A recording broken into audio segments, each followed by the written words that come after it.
राधे राधे जी। आप सभी को कार्तिक मास की हार्दिक शुभकामनाएं एंड सभी को हैप्पी दीपावली। चलिए आज हम 15वां अध्याय पढ़ते हैं कार्तिक मास का। मेरे चैनल भक्ति रस विधि मानसी में आपका स्वागत है।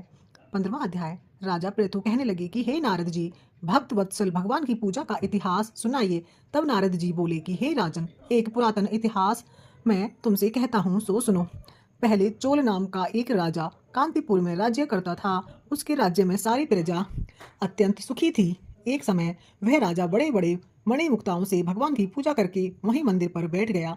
उसी समय उसी नगर के विष्णु शर्मा नाम वाले ब्राह्मण ने बहुत से तुलसी दल और जल से भगवान पर चढ़ाए गए मणि मुक्ता आदि ढक गए। यह देख राजा ने बहुत क्रोध होकर ब्राह्मण से कहा कि हे विष्णु शर्मा, तुमको पूजा का कुछ भी ज्ञान नहीं है। तुमने मणि मुक्ताओं से की गई मेरी पूजा की शोभा को तुलसी दलों से ढककर समाप्त कर दिया। तब विष्णु शर्मा कहने लगे कि हे राजन, तुम अभिमान से युक्त हो, इसी कारण भगवान की पूजा को नहीं जानते। ब्राह्मण के वचन सुनकर राजा बड़े गर्व से कहने लगा, ब्राह्मण, मैं सबके सामने कहता हूँ कि देश देखें, भगवान की भक्ति करके तुम पहले स्वर्ग में जाते हो या मैं जाता हूँ। इतना कहकर राजा ने गूगल ऋषि को आचार्य बनाकर बड़े बड़े यज्ञ आरंभ कर दिए। साथ ही ब्राह्मणों को बहुत सा दिव्य दान देने लगा।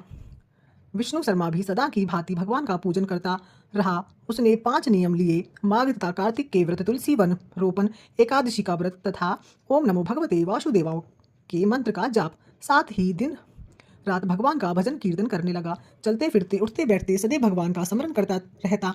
एक समय भोजन करता एक दिन विष्णु शर्मा ने रसोई बनाई तो कोई पाक उठाकर ले गया। उसने फिर रसोई नहीं बनाई कि सायंकाल का व्रत भंग न हो गए और भूखा ही सो रहा। इस प्रकार 7 दिन तक होता रहा। यद्यपि विष्णु शर्मा भूख से व्याकुल हो गया, परंतु सत्संग के भंग हो जाने के भय से दूसरी बार रसोई नहीं बनाई। वह यही सोचता रहा कि न जाने कौन हमारा पाक उठा ले जाता है। ऐसा विचार कर एक स्थान में चुप कर बैठ गया। थोड़ी देर में वह क्या देखता है कि एक अत्यंत दुर्बल चांडाल, जिसका शरीर केवल अस्थियों का पिंजर बना हुआ है, छिपकर आया और वहां से पाक उठाकर चलने लगा।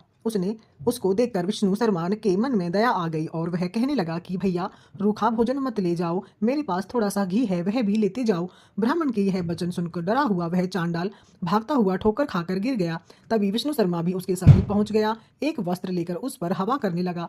थोड़ी देर बाद ब्राह्मण क्या देखता है कि उस चांडाल की जगह शंख, चक्र, गधा, पग तथा वनमालाधारी भगवान विष्णु वहां लेटे हुए हैं।